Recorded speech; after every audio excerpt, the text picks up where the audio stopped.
Con motivo del día 25 de noviembre, Día Internacional de la Violencia contra las Mujeres, os presentamos el 8º episodio de Y esto tiene que ver con el género, en esta ocasión para hablar de la violencia en las mujeres mayores de 65 años, una realidad invisible.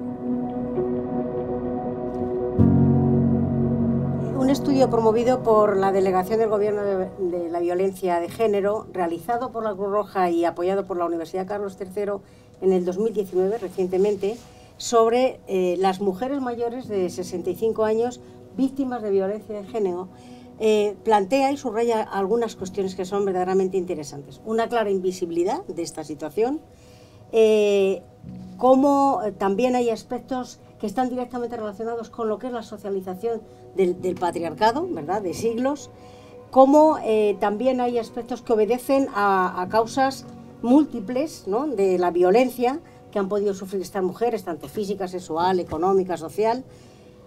Pone el acento también sobre una cuestión importante, que es este binomio de la violencia sufrida y el deterioro consiguiente que lleva este tipo de situación, vinculado también a aspectos del envejecimiento, de la soledad, de esta parte de apoyo social quizás de este asunto, y queremos desde este espacio y esto también tiene que ver con el género del Consejo General, poner el acento en este momento, poner la mirada en qué pasa con la situación de violencia con las personas mayores de 65 años.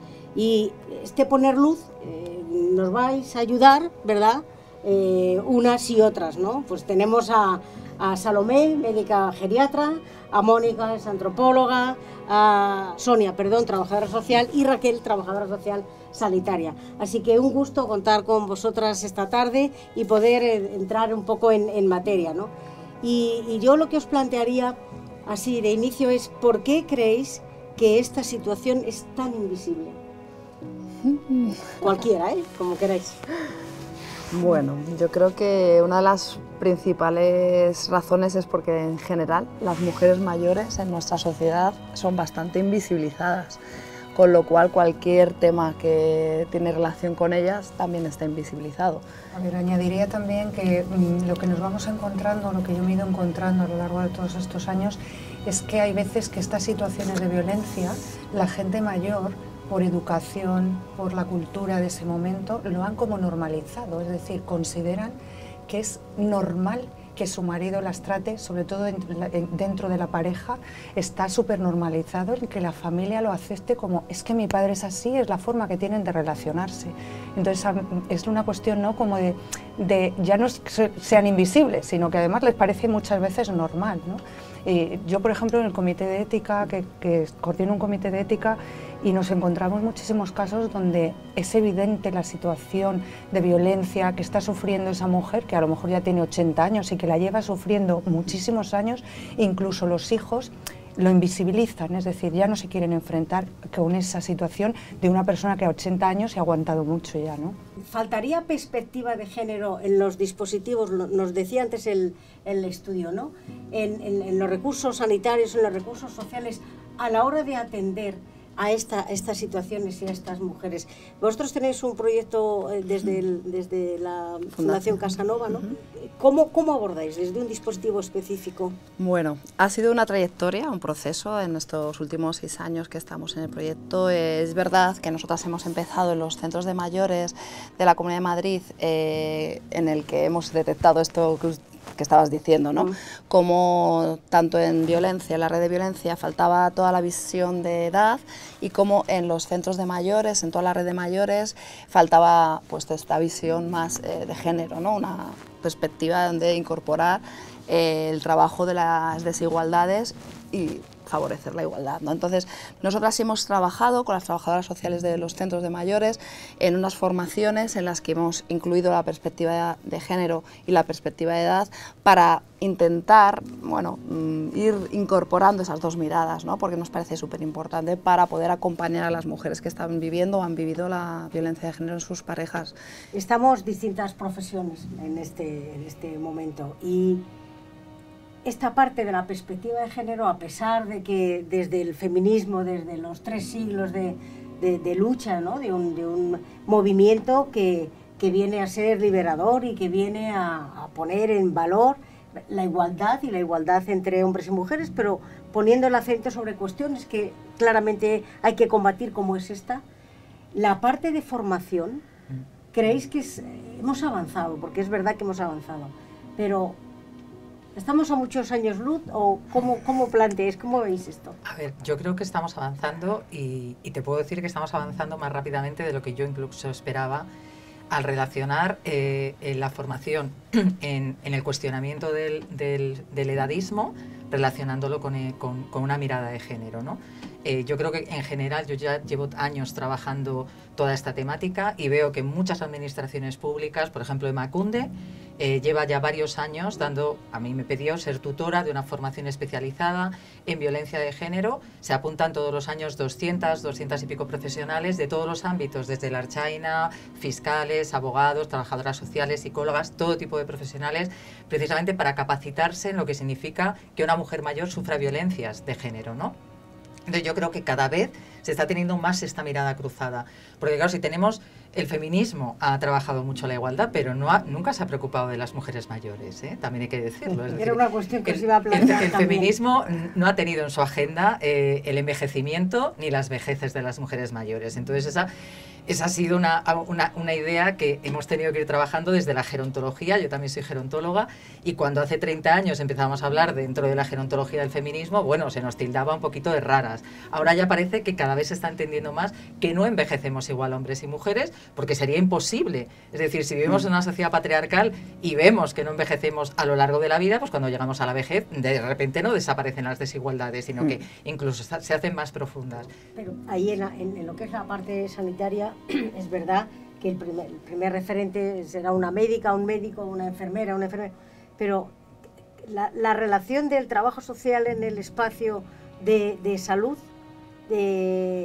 ¿consideráis, sobre todo Raquel, que estás más en ello, que es un elemento clave en este proceso, en cómo detectar, cómo acompañar este proceso? Porque claro, posiblemente haya mujeres que estén pasando no una década, y 2, y 3, y 40, y 50 años, ¿no? Y cuando puedan dar un paso como para poder visibilizar esto, el no tener el acompañamiento profesional necesario puede ser realmente una frustración y una desprotección que les puede llevar a una situación de mayor vértigo, no sé. A ver, yo creo que es verdad que en el ámbito sanitario, ¿no?, está muy identificado con la enfermedad. Entonces la mirada es desde la persona enferma, desde la carencia, desde el síntoma, y no siempre unido a qué causas generan esos síntomas, ¿no?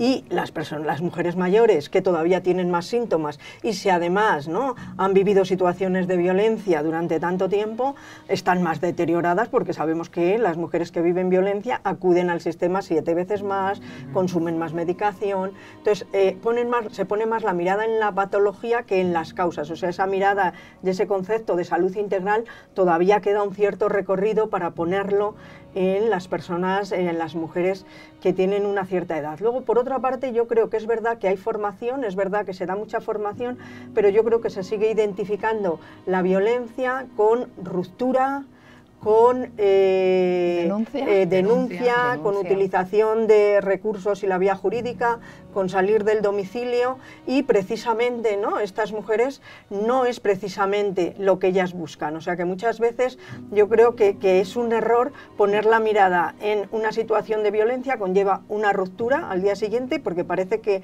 la violencia aparece el día que se detecta o que se visibiliza, ¿no?, y se habla de ello en la consulta porque se le dice y con qué lo relaciona y qué pasó ayer y esta subida de tensión, y en algunos casos se va viendo, y en muchos casos no solo interviene, ¿no?, la figura de trabajo social a nivel individual y para dar forma a cómo esa interacción en el ámbito familiar está generando y agudizando muchos de esos malestares, sino que en muchos casos se plantean posibles alternativas, incluso a veces se han hecho grupos de apoyo para darse cuenta y para conocer esas situaciones de buen trato y demás. Pero yo creo que además que en lo superficial, de alguna manera, hay una tendencia, ¿no?, a formarse en género, pero a mí me parece que además del conocimiento, eso requiere de un trabajo personal, ¿no?, de deconstruir el discurso de género, de hacer lo propio y de entenderlo. Un poco para ya ir terminando, como hemos llegado a la conclusión, como partida y como final, de que no es lo mismo envejecer como hombre que como mujer,